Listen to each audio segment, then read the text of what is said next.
Hello and welcome my channel education Vani. Educational information और video के लिए चैनल को सब्सक्राइब कीजिए, पास ही बेल आइकन को प्रेस कीजिए ताकि वीडियो के नोटिफिकेशन आपको मिलते रहें। अगर आपको वीडियो अच्छी लगती है तो लाइक एंड शेयर करना ना भूलें। हेलो स्टूडेंट, कैसे हैं आप सब? मैं आशा करती हूँ कि आप सभी अच्छे होंगे और घर पे रह के अच्छे से पढ़ाई कर रहे होंगे। आज हम आपकी कक्षा की परिवेश अध्ययन की जो बुक है जिसका के नाम है झरोखा का पाठ 10 पढ़ेंगे। उससे पहले मैं आपसे पूछना चाहती हूँ कि आपने पेड़ पौधों को देखा है?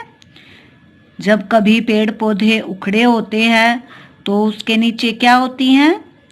जड़ें, जो कि मिट्टी के अंदर होती हैं। तो क्या आप जानते हैं कि जड़ों का क्या उपयोग है पेड़ों के लिए? आपको पता है कि पेड़ किस कारण खड़े रहते हैं? बरसात में, बारिश में अचानक तो नहीं गिरते ना पेड़। कैसे खड़े रहते हैं वो आपने सोचा है कभी? वो अपनी जड़ों के कारण खड़े रहते हैं, क्योंकि पेड़ों का आधार उनकी जड़ें हैं। उनकी जड़ें जितनी मजबूत होंगी, पेड़ उतना ही सरलता से खड़ा रहेगा, उसको पनपने में तकलीफ नहीं होगी। देखिए, हमारे पाठ का नाम है पौधों का आधार जड़ें। तो चलिए हम शुरू करते हैं पाठ को। घास ने रोका पानी। रोहित के पिता घर के बाहर मिट्टी की नाली में उगी घास उखाड़ रहे थे। पिताजी को घास उखाड़ते देखकर रोहित भी घास उखाड़ने लगा। उसके हाथ में घास की कुछ पत्तियां आई। उसके पिताजी ने कहा, रोहित, यह घास जमीन के अंदर तक फैली हुई है और जमीन को जकड़े हुए है। अंदर से खुरपी लेकर आओ और इसे जड़ समेत उखाड़ दो ताकि यह दोबारा न उगे। रोहित खुरपी ले आया और घास को खोदने लगा। क्या आपने भी ऐसा किया है कभी? उसने पूछा, पिताजी, घास के नीचे ये धागे जैसे गुच्छे क्या निकल रहे हैं? पिताजी ने कहा, ये ही तो है घास की जड़ है। पिताजी ने क्या कहा? पिताजी ने कहा, ये ही तो घास की जड़ें हैं। रोहित और उसके पिताजी ने जमीन खोदकर घास की को जड़ सहित निकाला और पास में ही डाल दिया। 2-3 दिन बाद रोहित ने देखा कि निकाली गई घास सूख गई थी। चलिए आगे हमारी गतिविधि है, सोचो और लिखो। हाथ से घास उखाड़ने पर रोहित के हाथ में पत्तियां ही क्यों आई? सोच के बताइए मुझे जल्दी से। मैंने अभी बताया था ना, क्योंकि जड़ें जमीन के अंदर फैली होती हैं जो कि पेड़ों को सहायता करती हैं उगने में और भोजन लेने में। तो इसी कारण किसी भी पौधे या घास को उखाड़ने में हमें कठिनाई होती है। देखिए, आप कैसे लिखेंगे इसका उत्तर? ऐसा इसलिए हुआ क्योंकि घास की जड़ें जमीन के अंदर तक फैली हुई थी। रोहित खुरपी क्यों लाया? क्यों लाया था रोहित खुरपी? घास को खोद के जड़ सहित बाहर निकालने के लिए ना। तो वही उत्तर आपको लिखना है। रोहित खुरपी लेके आया ताकि घास की जड़ों को खोदकर बाहर निकाला जा सके। पेड़ पौधों का जमीन के अंदर वाला भाग क्या कहलाता है? जल्दी से बताइए। वेरी गुड, ये जड़ कहलाता है। यदि घास की जड़ें न होती तो क्या उसे हाथ से उखाड़ना आसान होता? हाँ, बिल्कुल। हाँ, बिना जड़ों के घास को हाथ से उखाड़ना आसान होता। चलिए अगले पेज पे देखते हैं कि आगे हमारे लिए क्या है इस पाठ में। आगे हमें कुछ और प्रश्न पूछे गए हैं। जड़ें पेड़ पौधों की क्या सहायता करती हैं? मैंने आपको बताया था ना जड़ें पेड़ पौधों को सीधा खड़ा रहने में मदद करती हैं तथा जमीन से पोषक तत्व और पानी खींचकर पौधों को भोजन प्रदान करती हैं। पता करो, घास को ऊपर से काटने पर वह दोबारा क्यों बढ़ जाती है? क्यों होता है ऐसा? ऐसा इसलिए होता है क्योंकि घास की जड़ें जमीन के अंदर रह जाती हैं और उसमें फिर से अंकुर फूट के पौधा वापस बन जाता है, घास वापस से उगाती है ना यही कारण? चलिए आगे देखते हैं। ऐसा करो, अपने घर या आसपास में ऐसी जगह ढूंढो जहां घास उगी हो। आपको ये आसानी से मिल जाएगी क्योंकि जो आपके आसपास पार्क हैं वहां पे बहुत सारी घास उगी हुई है। उस जगह पर थोड़ा पानी डालो। अब घास को हाथ से उखाड़ो। क्या तुम घास को आसानी से उखाड़ पाते हो? ये गतिविधि आपको करनी है और फिर मुझे बताना है कि इसका क्या परिणाम निकला। अगला है, कक्षा के बच्चों के 5 समूह बनाओ।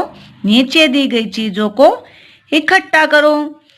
अभी तो हमारी क्लासेस नहीं लग रही हैं, लेकिन आप इन चीजों को अपने घर पे भी आसानी से इकट्ठा कर सकते हो। देखिए क्या है ये चीजें। चौड़े मुंह वाली बोतल, रुई, धागा तथा चने, गेहूं, राजमा, जौ और मकई के कुछ बीज। प्रत्येक समूह अलग अलग प्रकार के बीज ले। 5-6 बीजों को एक कटोरी पानी में भिगो दो। अगले दिन बोतल के मुंह पर रुई को गीला करके रखो। इसे धागे से बांध दो। अब भीगे हुए बीजों को गीली रुई पर रखो। ध्यान रखें कि रुई हर समय गीली रहे। इसे 10-12 दिन तक रोज देखो। क्या चीजों में कुछ निकला हुआ दिखाई दे रहा है? बीज 3 और 7वें दिन कैसे दिखता है उसका चित्र बनाओ। आपको जो ये बॉक्स हैं उसमें अपने बीज की पिक्चर बनानी है। आप इनमें से कोई भी एक बीज अपने घर पे इस प्रक्रिया में यूज करें, चाहे जो आपको आसानी से मिल जाए। जैसे राजमा भी सभी के घर में है, गेहूं भी, चने भी। तो आप कोई भी बीज यूज करके ये गतिविधि कर सकते हैं और अवश्य ही इसका चित्र इन बॉक्स में बनाएं। चलिए आगे देखते हैं। उगे हुए बीजों को रुई से अलग करने की कोशिश करो। क्या अलग कर पाए? यदि नहीं तो क्यों? ऐसा क्यों हुआ? हम बीजों को इसलिए अलग नहीं कर पाए क्योंकि बीज अंकुरित हो गए हैं, उनकी जड़ें रुई में फंस गई हैं। अपने दोस्तों के उगाए हुए बीजों को भी देखो। यदि आपकी कक्षा के कुछ बच्चे आपके आसपास रहते हैं तो उनको अलग बीज यूज करने को कहो। फिर आप देखना कि आपके और उनके बीजों में क्या अंतर है। चलिए आगे देखते हैं। अब बताओ, सूखे और भीगे हुए बीजों में क्या अंतर दिखा? तो आपको क्या अंतर दिखा? भीगे बीज फूल गए थे और उनमें अंकुर फूट आए थे, जबकि सूखे बीज कठोर थे और उनमें अंकुर भी नहीं फूटे थे। जड़ किस तरह उगी? किस तरह उगी जड़? नीचे की ओर। ऊपर की ओर तो पौधा निकलता है ना, जड़ किधर उगती है? नीचे की ओर। जड़ों का रंग कैसा है? जड़ों का रंग सफेद या हल्का भूरा है। यदि रुई सूखी रह जाती तो क्या होता? यदि रुई सूखी रह जाती तो बीजों से अंकुर नहीं फूटते। जानते हो ऐसा क्यों होता? क्योंकि बीजों को अंकुरित होने के लिए नमी यानी कि पानी की भी आवश्यकता होती है। इसीलिए रुई को गीला रखना जरूरी था। चलिए आगे देखते हैं। जड़ें पहुंचाती पौधों को पानी। अगले दिन जब रोहित स्कूल पहुंचा तो उसने देखा कि अध्यापक और कुछ बच्चे पौधों को पानी दे रहे थे। हमारे विद्यालय में भी जो गार्डन है, बगीचा है जिसमें बहुत सारे पेड़ है ना, घास भी है, उसमें हम सब पानी देते हैं ना, मालिका का भी पानी देते हैं, आपने देखा होगा ना। रोहित ने देखा कि पानी के नल के पास वाले पौधे हरे भरे हैं, लेकिन दूर वाले पौधे मुरझाए हुए थे। उसने अध्यापक से पूछा, सर ये पौधे क्यों मुरझा गए? अध्यापक ने बताया, सभी पौधों को बढ़ने के लिए पानी की आवश्यकता होती है। इन पौधों की जड़ों को पर्याप्त पानी नहीं मिला, इसलिए ये मुरझा गए। बच्चे मुरझाए हुए पौधों को पानी देने लगे। सोचो और लिखो, नल से दूर वाले पौधे क्यों मुरझा गए थे? अभी हमने बताया ना, नल से दूर वाले पौधे इसलिए मुरझा गए थे क्योंकि उन्हें पानी नहीं मिला। क्या पौधे तनों या पत्तियों से भी पानी ले सकते हैं? नहीं, पौधे केवल जड़ों से पानी ले सकते हैं। बच्चों ने 2-3 दिन बाद देखा कि जो पौधे मुरझा गए थे वे पानी देने के बाद फिर से हरे हो गए थे। उनमें नई पत्तियां आने लगी थी। एक बच्चे ने अध्यापक से पूछा, सर ये बड़े पेड़ तो पानी दिए बिना भी हरे हैं, इनको पानी कौन देता है? क्या आपने भी सोचा है कभी ऐसा? सोचा है तो बताइए मुझे। अध्यापक के पास में उगे छोटे पौधे की ओर इशारा करते हुए कहा, इसे जड़ सहित उखाड़ो।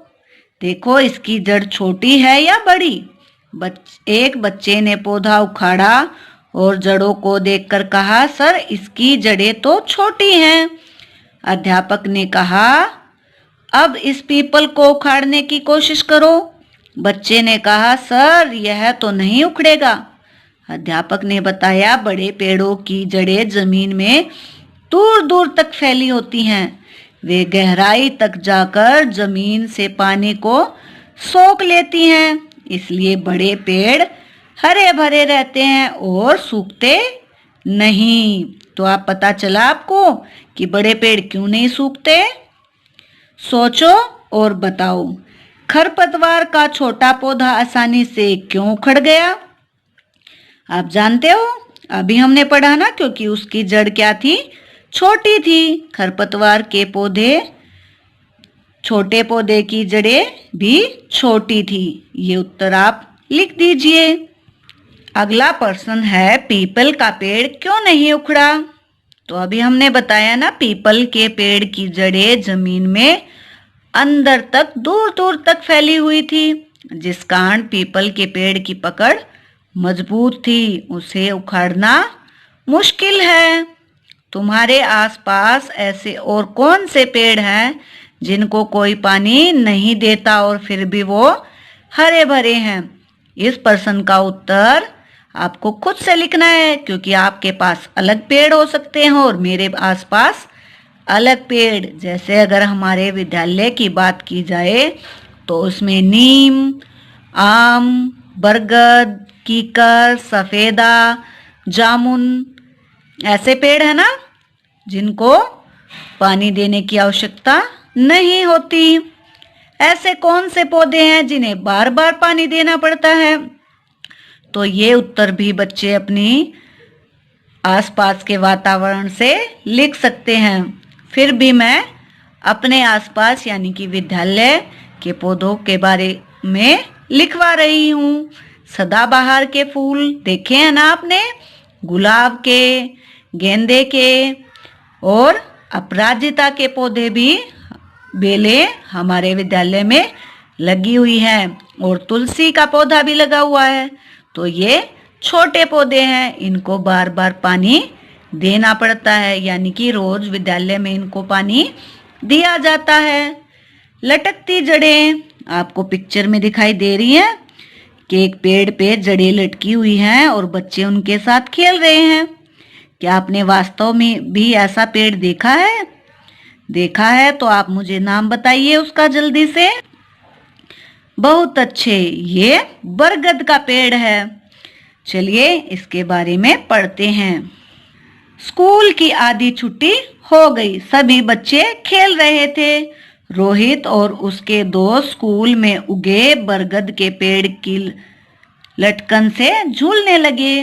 रोहित की बड़ी बहन अलका ने कहा, इन पर मत लटको, ये टूट सकती हैं। रोहित बोला, ये तो बरगद की टहनियां हैं, ये कैसे टूटेंगी? अलका ने बताया, रोहित ये टहनियां नहीं हैं, ये तो बरगद की जड़ें हैं। ये टहनियों से निकलकर नीचे लटक रही हैं। इन्हें वायव्य जड़ें कहते हैं। कभी कभी ये जमीन तक भी पहुंच जाती हैं। ये बरगद के पेड़ को सहारा देती हैं। जड़ें हमारे भोजन में। तुमने भोजन में गाजर, मूली, सलजम, शकरकंद आदि तो खाई ही होंगी। क्या तुम जानते हो कि ये पौधों पर कहाँ लगती हैं? ये पौधों की जड़ें हैं। इनके अंदर भोजन इकट्ठा रहता है। आपने खाया है ना इनको? तो अब आपको पता चला कि ये पौधों की क्या है? जड़ें, जिन्हें हम खाते हैं। देखो और पहचानो। चित्र में जो फल या सब्जियां पौधों की जड़ें हैं, उन पर गोलदारा लगाओ। तो देखिए जमीन के अंदर क्या क्या उगता है। मूली, सलजम, गाजर, शकरकंद, है ना। बाकी तो पेड़ के ऊपर उगते हैं। तो ये पेड़ की जड़ें हैं, ऐसी जड़ें जिनको हम भोजन के रूप में ग्रहण करते हैं। नागफनी की जड़ें। नागफनी, केर, जाटी, बेर, झाड़ी आदि कांटेदार पौधों की जड़ें जमीन के नीचे जाल की तरह फैली होती हैं। ये गहराई तक जाकर पानी को सोख लेती हैं। आपने देखा है कि ये पौधे नागफनी के कहाँ ज्यादा पाए जाते हैं? ये रेतीली जमीन में ज्यादा पाए जाते हैं, क्योंकि इनको कम पानी की आवश्यकता होती है। चलिए आगे देखते हैं। पता करो और लिखो। कुछ कांटेदार पौधों के नाम लिखो। अभी हमने पढ़ा ना ऊपर, कांटेदार, नागफनी, कैर, जाटी, बेर, कीकर। तो आप ये उत्तर लिख सकते हैं। ये पौधे किन स्थानों पर अधिक पाए जाते हैं? अभी मैंने रिपीट किया था ना। ये पौधे मरुस्थलीय प्रदेशों में पाए जाते हैं, जहां पे पानी कम होता है। चर्चा करो। रीना के गांव में तेज आंधी आने पर नीम के पेड़ की टहनी तो टूट गई, लेकिन पेड़ नहीं उखड़ा। क्यों? क्या आप मुझे बता सकते हैं कि ऐसा क्यों हुआ? ऐसा इसलिए हुआ क्योंकि नीम के पेड़ की जड़ें जमीन में दूर दूर तक फैली हुई थी, इसलिए केवल टहनी टूटी, तना नहीं। मोनू ने अपने घर पर एक छोटे गमले में गुलाब का पौधा लगाया। वह रोजाना उसमें पानी देता, फिर भी पौधा मुरझा रहा था। पत्तियां पीली पड़ रही थी। इसके क्या कारण हो सकते हैं? सोच के बताइए। पौधे को मिट्टी कम होने की वजह से पूरा पोषक नहीं मिल पा रहा था। इसी कारण वो ग्रो नहीं कर पा रहा था ना, तभी वो मुरझा रहा था पानी देने के बावजूद।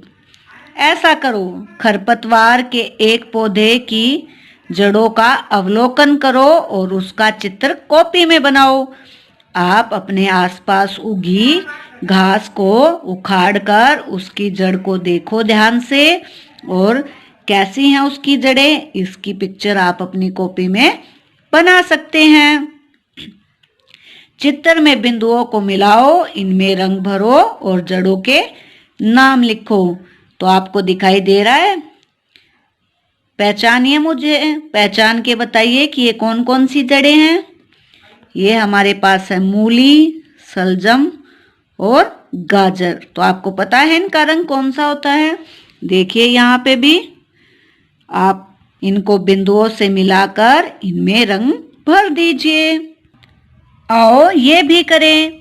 खाई जाने वाली कुछ जड़ों के नाम इस वर्ग पहेली में छिपे हैं, उन्हें ढूंढकर लिखो। आपने कई बार वर्ग पहेली हल की होगी ना, तो आज आपको इस वर्ग पहेली में खाने वाली जड़ों के नाम ढूंढने हैं। तो जल्दी से ढूंढिए और उन्हें सर्कल कीजिए। जैसे गाजर, अगर मैं इसको सर्कल करूंगी तो हमारी जड़ बन गई गाजर। चुकंदर, तो जल्दी से आप इन्हें ढूंढिए और मुझे बताइए कि इनके अंदर कौन कौन सी सब्जी या फल जो जड़ों में हम खाते हैं छुपे हुए हैं। देखिए मैंने इनको सर्कल कर दिया है और साइड में इनके नाम भी लिख दिए हैं। चलिए अगली एक्टिविटी देखते हैं। देखो और लिखो। आपको पिक्चर दिखाई दे रही है और उनके नीचे एक बॉक्स है। तो चलिए देखते हैं गतिविधि। चित्र में दिखाए गए पेड़ पौधों को पहचान कर उनके नाम लिखो। इन पौधों की जड़ें इनके नीचे दिए गए बॉक्स में बनाओ। तो आपने पहचाना, पहला जो है वो है नीम का पेड़, दूसरा गवार पट्टा और तीसरा घास। इनकी जड़ें आप नीचे बना दीजिए। चलिए अगला प्रश्न देखते हैं। किस पेड़ पौधे की जड़ लंबी होगी? तो हमने बताया था ना, पेड़ की जड़ें सबसे लंबी होती हैं, तो उत्तर होगा नीम का पेड़। अगला है किसकी जड़ छोटी होंगी? तो किसकी जड़ सबसे छोटी होंगी? घास की। तो आप अपना उत्तर यहाँ पर लिख दीजिए, घास। चलिए आगे देखते हैं। किसको हाथ से उखाड़ सकते हो? घास को। क्या जड़ों की लंबाई का पौधों की मजबूती से कोई संबंध है? बताइए मुझे। हाँ बिल्कुल, जड़ें जितनी लंबी होंगी पौधे उतने मजबूत होंगे। यही उत्तर आपको लिखना है। चलिए नंबर 3, ऐसा करो। 2 ट्रे लो, प्रत्येक में थोड़ी थोड़ी मिट्टी डालो। एक में घास लगाओ, दूसरे में केवल मिट्टी रहने दो। दोनों को टेढ़ा करके रखो। कुछ दिन बाद उसमें ऊपर वाले सिरे से पानी डालो। देखो किस ट्रे की मिट्टी नीचे की ओर बह गई और किसकी मिट्टी नहीं बही। कारणों पर चर्चा करो। तो जब आप ये एक्टिविटी करेंगे, गतिविधि करेंगे, तो आपको पता चलेगा कि जिस ट्रे में घास आपने नहीं डाली थी उसकी मिट्टी ऊपर से नीचे बह जाएगी और जिसमें घास उगी है उस वाली ट्रे की मिट्टी नहीं बहेगी। ऐसा क्यों हुआ? क्योंकि घास की जो जड़ें हैं उसने मिट्टी को पकड़ के रखा है। छांटो और लिखो। अब आपके पास कुछ शब्द दिए गए हैं, जड़, फूल, तना, पत्ती, फल, और नीचे प्रश्न है। पौधे का वह भाग जो जमीन के अंदर होता है क्या कहलाता है? हमारा जड़। जिस पर फल, फूल, पत्तियां तथा शाखाएं होती हैं, तना। जो भोजन बनाता है, पत्ती। जो सुंदर व रंगीन होता है, कौन होता है ऐसा? फूल, जो कि हम सबको बहुत पसंद है। सेब पौधों का कौन सा भाग है? फल। तो आपने इस पाठ में क्या जाना? इस पाठ में आपने जाना कि जो पेड़ पौधे हैं वो जड़ों की सहायता से ही खड़े रहते हैं। जड़ों की सहायता से वो मजबूती प्राप्त करते हैं और जड़ों की सहायता से वो जमीन से पोषक तत्व और पानी लेकर अपना भोजन बनाते हैं। इससे अलावा हमने जाना कि जो बड़े पेड़ हैं उनकी जड़ें गहरी होती हैं और जो पौधे हैं उनकी जड़ें छोटी होती हैं और कुछ ऐसी भी जड़ें हैं जिनको हम भोजन के रूप में ग्रहण करते हैं। अगर आपको इस पाठ में कोई समस्या आ रही है तो आप मुझसे पूछ सकते हैं। मिलते हैं नेक्स्ट वीडियो में, तब तक अपना ध्यान रखिए और पढ़ाई करते रहिए और ऐसी इंटरेस्टिंग चीजें करते रहिए जैसी इसमें गतिविधियां आपको बताई गई है, क्योंकि करने से ही मनुष्य सीखता है। Take care.